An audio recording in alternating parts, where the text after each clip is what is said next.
Welcome to Sports Chaplains Connect, a weekly podcast where you'll hear the journey of someone serving in sports ministry.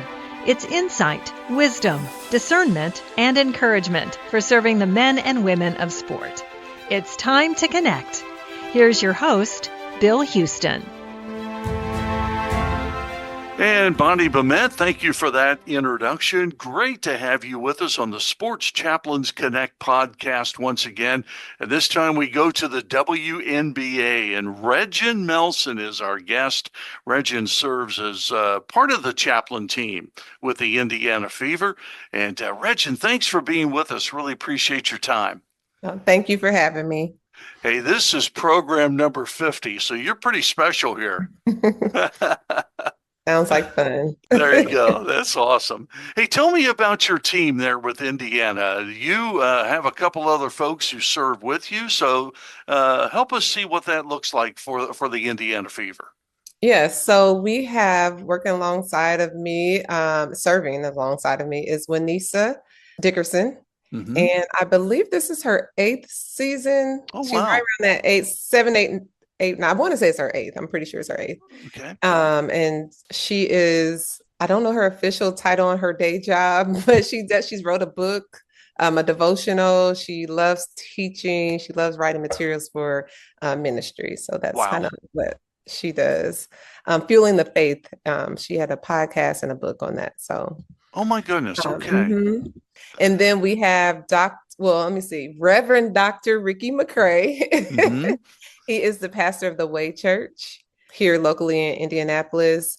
But again, he's an author. He's a musician, writer, songwriter. I think he's right after Wanisa. So if this is her 8th, it's his 7th, or, however they are, 7th year serving as a chaplain as well. Okay. And so I would say at the Fever, they have 3 very different people working and serving together, but we do it well. So, yep, that's good. So help me understand how that works with 3 of you serving one team. Mm-hmm. How do you divvy that up? How do you share those responsibilities? What's that look like? Yeah, just to give you a little history.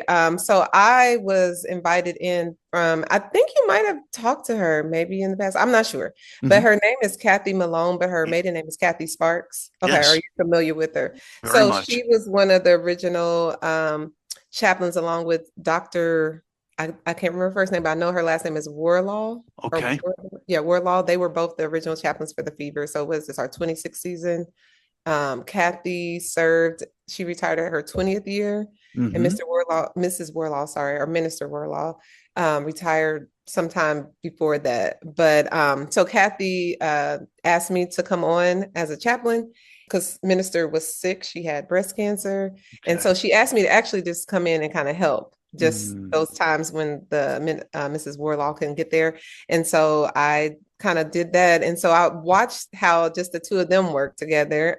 They both came together, even if one wasn't speaking, the other one's just kind of there observing, or she would pray, or, just greeting. It's very helpful because it's hard when it's just one person trying to greet all the people, share and pray and do all the things. Sure. And so I kind of watched how they did it. And so after a while, like I said, Minister Warlaw, moved on. She's alive. Sorry. She was healed from her cancer. So she moved on, and it was just Kathy and I. And then, so Kathy and I served together maybe 4 or 5 years. And during that time, we would ask guests to come. And so Wanisa was one of our guests. Dr. Ricky was one of our guests. And so they were like some favorites because Dr. Ricky, he plays the keyboard and sings. So, they loved him. Wow. And so they were their favorites. And as Kathy was like, okay, I'm about to move on too. I'm like, who am I going to do this with? So I just chose 2 people who had, and when they came as guests, sometimes just once a summer, but they had come several times before they came on officially. And so, we have a whole vetting thing, and they came. And so how it works, we, like I said, we try as much as possible to come together, even if you're not sharing. We try to make all the games, as many games as possible. Okay. Now, Dr. Ricky's schedule is a little different because, he is a pastor and things like that. So Sundays is usually out, but we make it work. So the person who's sharing, prepares whatever their message is. We did have a theme this year, God loves you. And so they prepared, and then usually the other person will pray. Somebody would pray at the end, but Mhm. we all have different gifts. Pastor Rick always says I'm the pastor of the team, but shepherding because but I am like that person I like to do all the gifts and the notes and to text and check up on them. Like I said, Wanisa, she's a great teacher. She also likes doing the gifts and things like that as well. Mhm. And then Pastor Rick, he just comes in and he's the pastor. Sure, I But totally get it. he gets it done. He gives them he'll give them a 7-minute sermon, a real good 7-minute sermon. But we all share in our different ways, and that's just kind of how we work. And we just usually rotate every 3. But again, somebody's schedule, we Mhm. might have to double up or something like that. But we've just made it work. So we've been working together roughly 7 years together, 7 Okay. seasons. Wow, that's really exciting because Hmm. sometimes, we can find that the team approach Hmm. works really well, and Hmm. other times it can be a little bumpy. That So is true.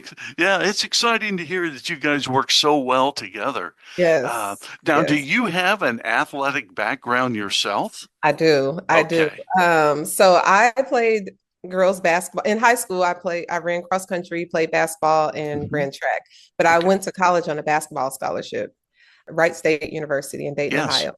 And so Yeah. I played 4 years there. And then since then, I've been coaching. I currently am varsity assistant at Rebuff Jesuit Yes. Hmm. High School, the girls varsity assistant. So Yeah, yeah, I that's have a really exciting. You and I have so much in common, Regin, in that Indianapolis is our home base, and Mhm. so it's really exciting for me to catch up with you. And again, if I didn't mention it, program number 50. Boy, I'm Yes. I'm just so excited about that, and that you are the guest on this program.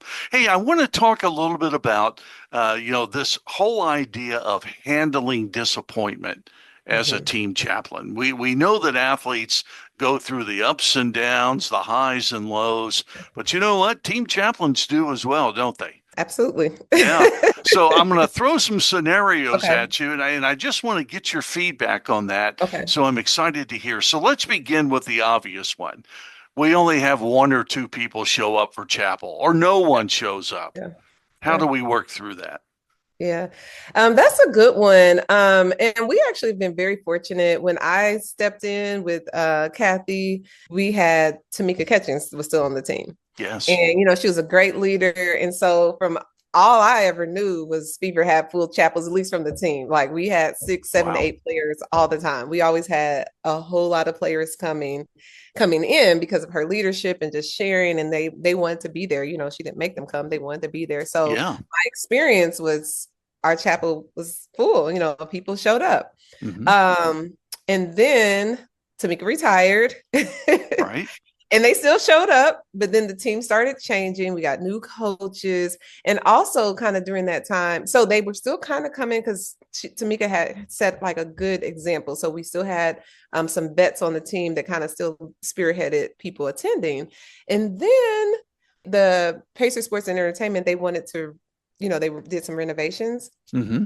And so they did them in the summer during the Right. WNBA season. And so we kind of got displaced a little bit. The team where they were practicing for a while, for I think almost three summers or Okay. 2.5 summers.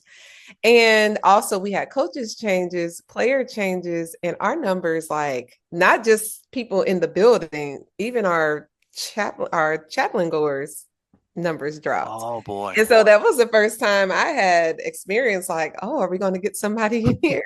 And when I say drop, we still have more than one, but it wasn't the full, and we just constantly prayed. And I feel like I can't remember so that would have had to be because 2020 they was in a bubble. So it was when they came back. 2021, I remember us praying, just trying to connect to the players because Hmm. some teams across the league have more access to players than others. Right. And I feel like we had good access, but you still want to invite them and you want them to come. You don't want to make them feel guilty into coming. And so trying Hmm. to just make sure they know who we are.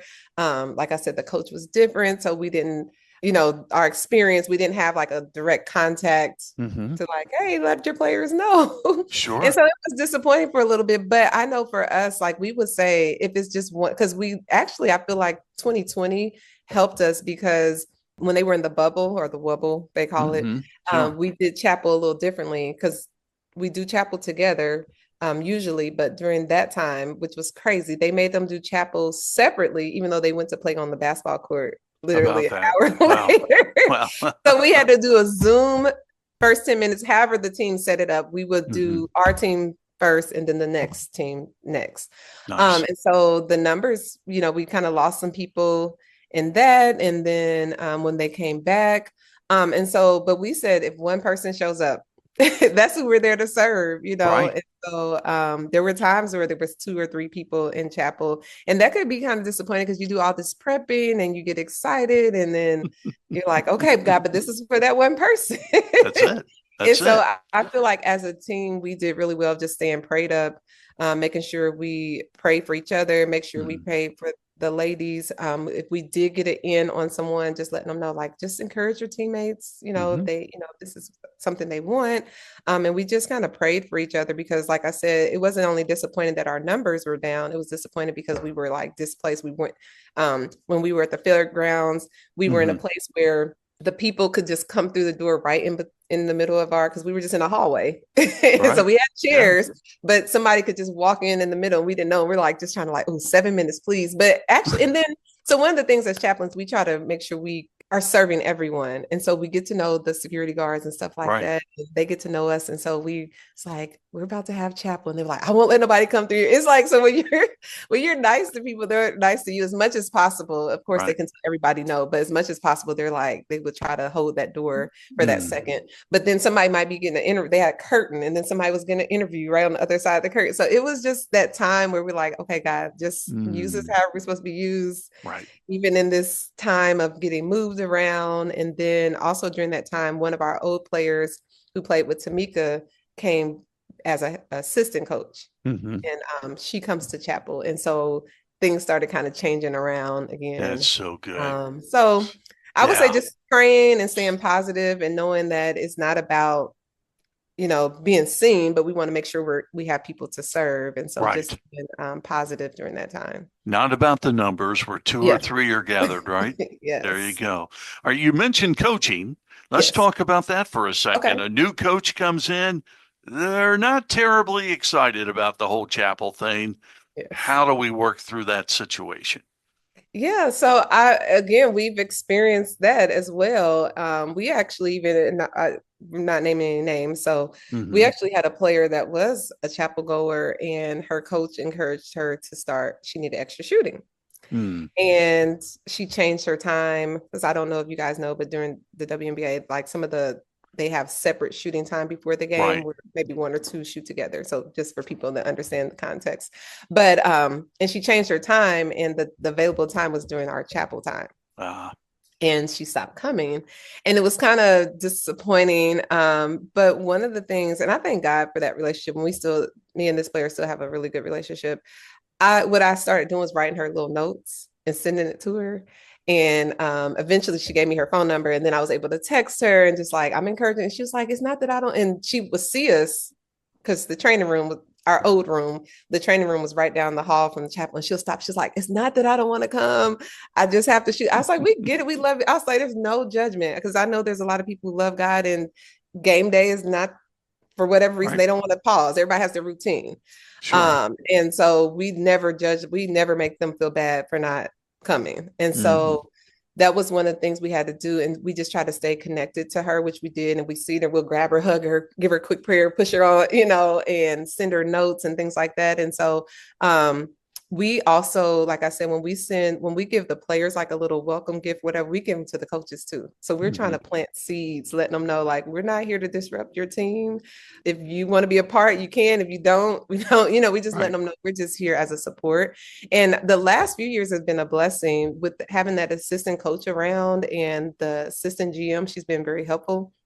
She lets us attend preseason practice, and we get to introduce ourselves, even if the coach is not for us. But that's our one time, if we didn't get to talk to the coach any other time, to introduce ourselves, to let them know who we are.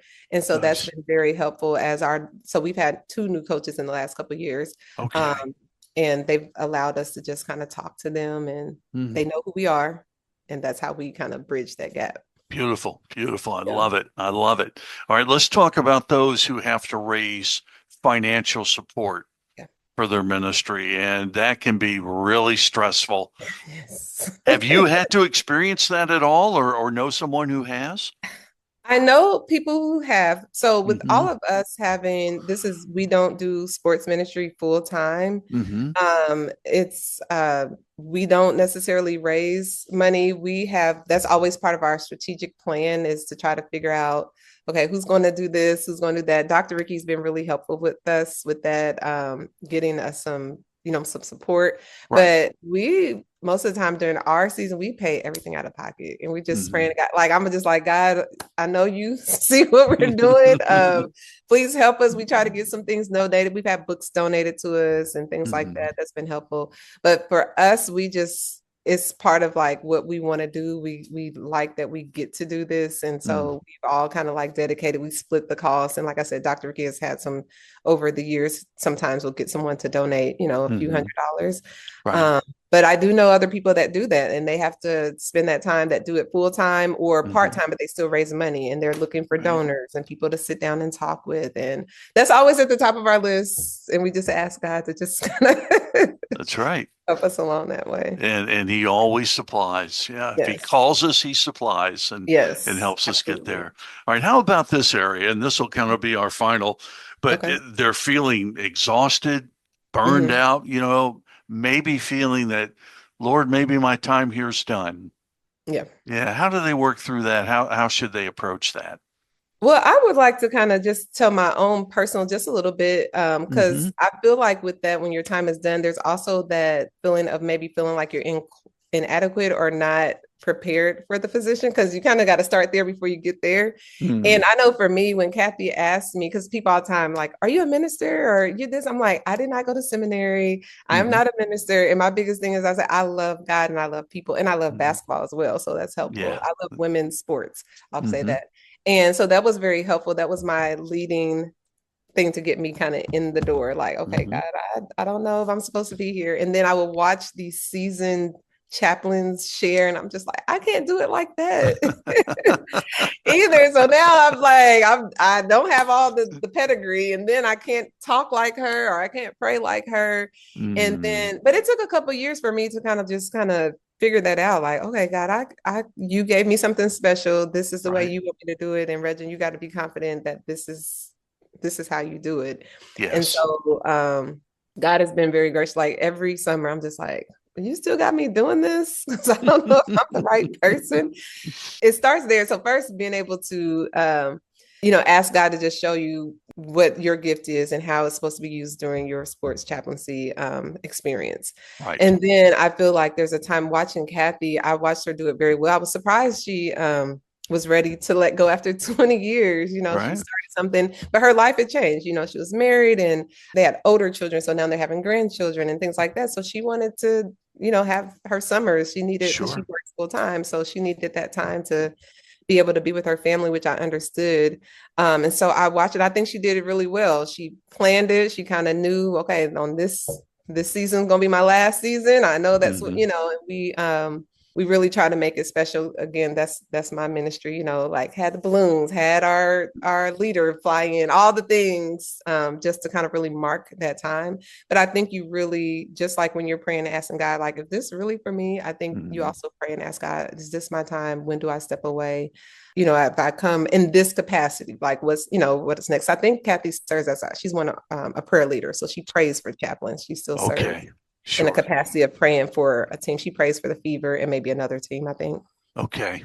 And so you're just praying and asking God, like, what's next for me? Yeah. Did Yeah. I serve well? Did I do what you needed me to do? And you just got to know when to let go. Right. I often ask that with myself, so I don't even know yet. I don't think it's near yet, but I don't, but I do check in. I do a self evaluation, like, okay, God, is it Mm.